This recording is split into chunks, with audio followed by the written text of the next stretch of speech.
আসসালামু আলাইকুম। আমি মোহাম্মদ মিজানুর রহমান, প্রধান শিক্ষক, মিয়াপাড়া সরকারি প্রাথমিক বিদ্যালয়, ফুলবাড়ী, কুড়িগ্রাম। আজ আপনাদের জানাবো সরকারি প্রাথমিক বিদ্যালয়ের নির্মাণ কাজের গুণগত মান কিভাবে নিশ্চিত করবেন সেই বিষয়ে।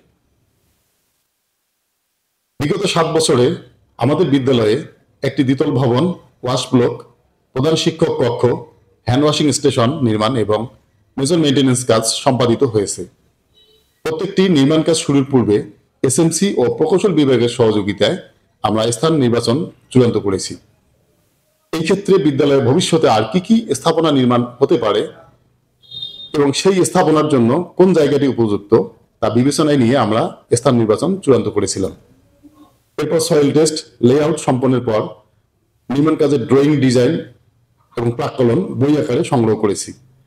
নির্মাণ সামগ্রীর গুণগত মান ঠিক রাখতে সচেষ্ট থেকেছি। শ্রেণীকক্ষ ও বারান্দা সহ যত্রতত্র নির্মাণ সামগ্রী রাখতে না দিয়ে নির্দিষ্ট জায়গায় নির্মাণ সামগ্রী রাখা নিশ্চিত করেছি। এতে নির্মাণ কাজ চলাকালে বিদ্যালয়ে শ্রেণী পাঠদান ব্যাহত হয়নি। বন্যা কবলিত এলাকা হওয়ায় প্রাক্কলন মোতাবেক ভবন বা স্থাপনার মেঝের উচ্চতা ঠিক রেখেছিলাম। এছাড়া বেস ঢালাই, গেট বিম, কলাম ও ছাদ ঢালাই এবং প্যাডেল স্টোন ঢালাইয়ের সময় সিমেন্ট, বালু ও পাথরের মিশ্রণের অনুপাত 1:2:4 নিশ্চিত করেছিলাম। ঢালাইয়ে অ্যাডমিক্সার, ভাইব্রেটর ব্যবহার এবং ঢালাইয়ের সঠিক থিকনেস বা উচ্চতা নিশ্চিত করেছি। ইটের গাঁথনি ও প্লাস্টারের প্রাক্কলন মোতাবেক সিমেন্ট, বালুর মর্টার তৈরির পাশাপাশি কিউরিং নিশ্চিত করেছি। যে কোনো নির্মাণ কাজের স্থায়িত্বের ক্ষেত্রে কিউরিং খুবই গুরুত্বপূর্ণ একটি বিষয়। আমাদের 4তলা ভিত্তি বিশিষ্ট দ্বিতল ভবনের বেসমেন্ট ঢালাইয়ের সময় একেবারে শেষের দিকে এসে সিমেন্ট শেষ হয়ে গিয়েছিল। ঠিকাদার নতুন করে আরো 35 ব্যাগ সিমেন্ট এনে ঢালাই শেষ করেছিলেন। পরে আমরা জেনেছিলাম যে আমাদের সতর্ক উপস্থিতি এবং তদারকি না থাকলে ওই 35 ব্যাগ সিমেন্ট ছাড়াই মিস্ত্রিরা বেস ঢালাই কাজ শেষ করতেন। উপসহকারী প্রকৌশলীর সহযোগিতায় রড বাইন্ডিং এর সময় রডের আকার, পরিমাণ, একটি রড থেকে আরেকটি রডের দূরত্ব এবং খাঁচার রিং ও টি এগুলো নিশ্চিত করেছি।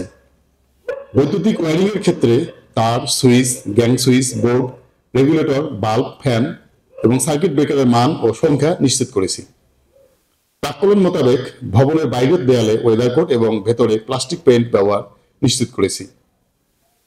প্রথমে প্রাইম কোট ও পরে পাশাপাশি এবং উপর নিচ 2 কোট রংকরণ নিশ্চিত করেছি।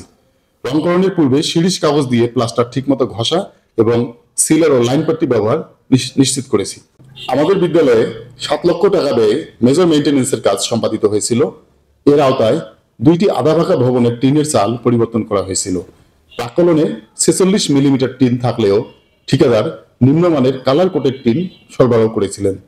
ঠিকাদারের নিয়ে আসা 7 ফুটের 1 পিস টিন স্কুলের ওয়েট মেশিনে মেপে আমরা 4.5 কেজি ওজন পেয়েছিলাম।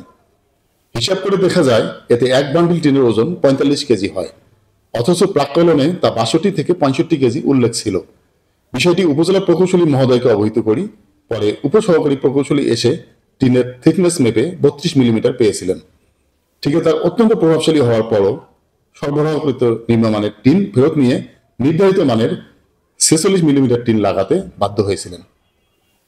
ওয়াশ ব্লক নির্মাণ শেষে চূড়ান্ত বিল উত্তোলনের পরেও বেশ কিছু ত্রুটি বিচ্ছুতি পাওয়া গিয়েছিল। ঠিকাদার কর্তৃক জামানত উত্তোলনের পূর্বে বৈদ্যুতিক বাল্ব, বিশেষ চাহিদা সম্পন্ন শিশুদের সেফটি স্ট্যান্ড ও পাপড় সরবরাহ এবং কমোডের ফ্ল্যাশ মেরামত ও পুনরায় দেয়ালে রংকরণ নিশ্চিত করেছিলাম। বিদ্যালয়ে নতুন ভবনের ফার্নিচার সরবরাহের ক্ষেত্রে হাই লো বেঞ্চ, চেয়ার ও টেবিল মানসম্মত হলেও নিম্নমানের আলমিরা ও ফাইল ক্যাবিনেট সরবরাহ করা হয়েছিল। পরিবহনের সময় আলমিরা ও ফাইল ক্যাবিনেটের বিভিন্ন জায়গায় আঘাত লেগে এবড়ো থেবড়ো এবং রং উঠে গিয়েছিল। আসবাবপত্র গ্রহণের চালান ফর্মে মন্তব্যের ঘরে বিষয়টি উল্লেখ করে স্বাক্ষর করেছিলাম। পরের দিনই ঠিকাদারি প্রতিষ্ঠান উক্ত আলমিরা ও ফাইল ক্যাবিনেট মেরামত ও পুনরায় রংকরণ করে দিয়েছিলেন। আসলে আন্তরিকভাবে চাইলে আপনিও আপনার বিদ্যালয়ে নির্মাণ কাজের গুণগত মান নিশ্চিত করতে পারবেন। এই বিষয়ে প্রাথমিক বিদ্যালয়ের নির্মাণ কাজ মনিটরিং নির্দেশিকা 2017 এ বিস্তারিত দিক নির্দেশনা দেয়া রয়েছে। নির্দেশিকাটি অনুসরণ করলে নির্মাণ কাজের গুণগত মান নিশ্চিত করার পাশাপাশি সরকারি অর্থের অপচয়ও রোধ করা যাবে। আপনাদের সকলকে ধন্যবাদ।